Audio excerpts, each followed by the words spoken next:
I was very much interested in him reading history,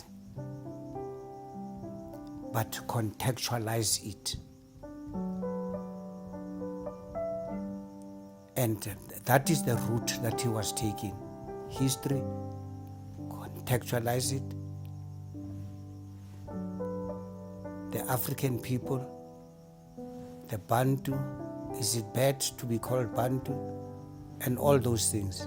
You see, those are some of the things that he interrogated based on what they refer to as the movement, of the African people from the north to the south.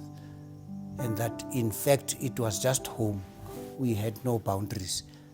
Those are some of the things that, came out, and he was very clear and also believed strongly that our languages have got similarities and therefore we are all Africans. And in fact, I would say, among other things, that he favored the way the PAC articulated themselves with regard to the way we refer to ourselves. We did not oppose. We said our languages mostly are Bantu languages based on the commonalities of the dialects. But we are all Africans who are from Africa. And that was the realization, and that was what, in fact, he also wrote about that. Sometimes I don't know what happened to that. He wrote about the African. He wrote about Africanism. He wrote about Pan-Africanism based on his readings of the various African leaders and ourselves down there, whether or not are we aligning with the rest of the continent and all those things, you see, without actually mentioning PAC. But he knew that I came from the Pan-Africanist Congress school of thought. He was aware, and he felt this is the organization that I could be aligned to, without telling me. But his questions were, what were you sentenced for, and all those things. You see, I knew if I could tell him PAC, he will tell people, and then he may get arrested and also lose. But he was frank. He spoke directly, without fear or favor, that he thinks the radicalism of the Pan-Africanist Congress of Azania is for him, no other. I think what could be learned from him principally, reading. And his reading was direct and driven, because more often than not there are readings that were directed maybe from the prevailing material conditions at the time. Like I pointed out earlier, that he want answers, and most answers you could get them, from books. It could be history, it could be psychology, it could be anything. So basically that was himself. He was not stuck to a particular discipline of study. At the time now we were close together. But history, because we are politicians, and politics, it's more close to history, more close to understanding why certain things happened in a particular manner. In terms of character and personality, Sam was the type that wanted genuine friendship, if I have to call it that. And he had more or lessly that we have to be, our friendship should drive us to a common cause.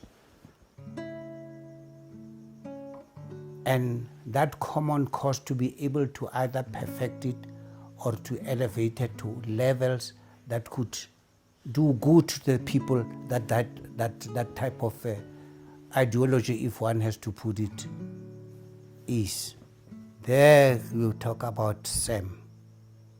He was an embodiment of all those things.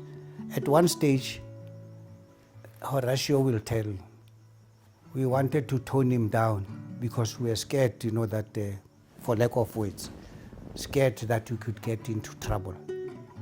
There was a time when I warned him, even myself, that I am not happy that he must walk alone from your home there, down there, and all those things. I said, no, he must stop that thing because they may assassinate him. You see? But he would, carefully say that, no, if they assassinate me, well and good, others will take from where I have left, if there is anything good that they believed I was doing. You see? But he traveled alone. He was friends to everybody, ANC, PS, interpolitical, intra and intra. So that was the type of person. You see? And he did not go out of his way to go enemies. But sometimes some of the things that he believed in made people uncomfortable. You get my point? Because like I said, Horatio will tell us, we said, no, I think they sent me, I must go and talk to him, that he must tone down. No, Bra Mike, yes, Nali and we believed in, that we must not exaggerate things. We've got to tell the truth as it is. If we are responsible for a thing, we must not say more than our involvement in a particular matter. He was that was that character. Principled, you see. That can also be confirmed by Horatio, because that is what I told him, that I don't want us to exaggerate our achievements or our non-achievements. You see. So that is the relationship that I had. And he listened to me more often than not, because he took me as an older brother, as all those things and so on and so on. Even when I tell him that now, when it comes to some of these things, it does not go that way. Oh, but yeah, so that is the type. Yeah. So now basically that is the situation. Yeah. Was he proud of his kids? Very much so. Very much so. Ona bua ka lona right through. Or if there is an achievement, it is this achievement that I have with my kids currently. Or now I can do whatever I want to do because they can run on their own.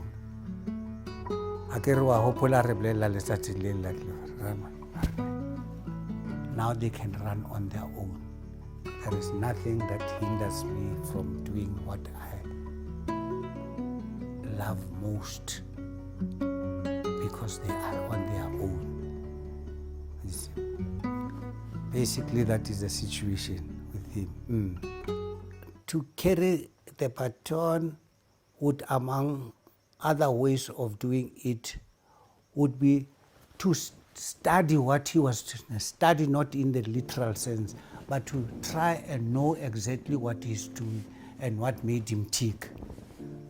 You see, try to identify where he's gone to, which organizations he went to, and his interests and so on and so on. Why? Not necessarily that you must hard and fast rules that now you must do and exactly what he was doing.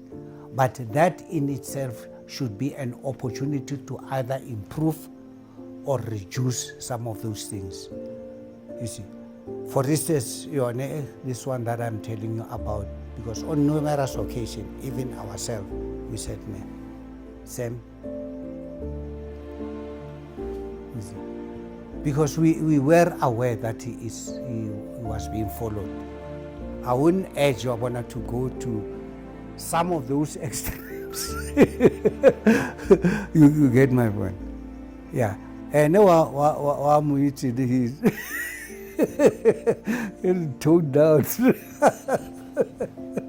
Yeah, well, he was a person who felt, among other things, that now we haven't done enough for the total emancipation of our country, politically, socially, and economically. That is you see. Word of comfort, in fact, the last one would be that you should find comfort that you are there, the two of you, both of you, you see. And you are not the type, for instance, who you would abandon family in the traditional sense, of the African people. You have a home, you have an extended home, and so on and so on. You don't have to separate yourself, from your roots only because of your academic or other standing in society. How do they carry on? What would he want us to do now? You mean your dad? Well, I think what he would think most about yourself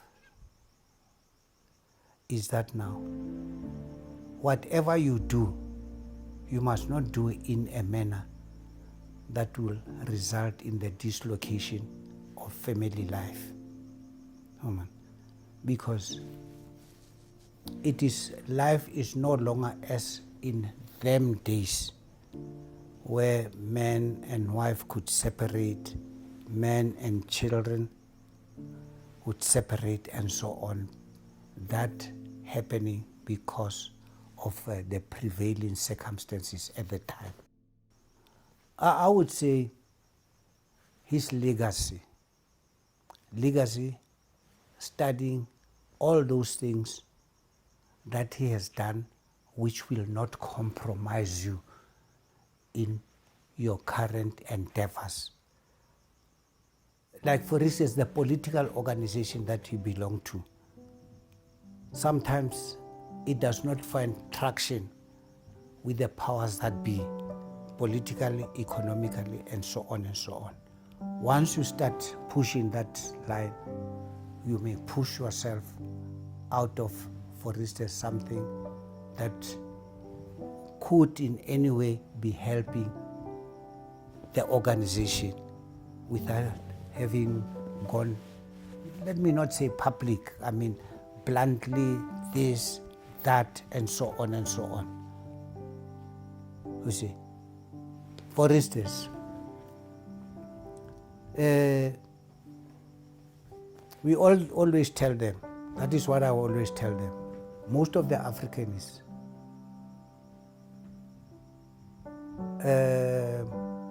let me use the word poor guardedly. I was pushing him to participate in heritage matters, government heritage matters. Because if you don't participate, they will do things and you will complain thereafter. For instance, something straightforward like the naming of streets, naming of buildings, all those things, and so on and so on. Because you are not there. They will start writing history about yourselves.